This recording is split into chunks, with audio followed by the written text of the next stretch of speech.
Қайырлы күн, қазақ елі, қалайсыздар? Күндеріңіз сәтті өтсін. Бүгін менің анашымның туған күні. Аман болсын, сау болсын, жүзге келсін, немере шөбере көріп жүре берсін, арамызда ойнап күліп жүре берсін. Енді одан анадан басқа жақын адам жоқ дейді ғой. Әкем екеуі бір жастықта қартайсын. Алла қаласа анашым деп тұратын келін бұйырсын. Құттықтап жатқан жандар көп-көп рахмет. Алла разы болсын. Көріп жатырмын сіздерге. Осындай болыңыздар, қолдау көрсетіңіздер. Жаным әшейін менің оқырмандарым, бір кісінің сторисін жібере бермеңіздерші, өтініш сіздерден. Анаяқта жүр, кафеде жүре ма, кімге тіркеледі? Менде шаруам жоқ ол кісіде.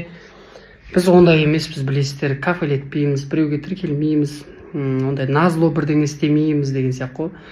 Қызғансын, бүйтсін деген ондай әрекет жасамайды екенмін. Мен чисто ұйықтаймын. Тренировка, спорт, жұмыс, еңбек. Солай қайырлы түн, жақсы жайлы тұрыңыздар, иә? Біз ұйықтайық. Че там, Жан? Жан.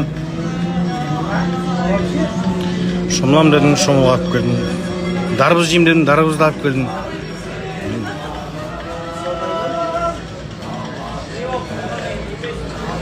Мына үшін жерге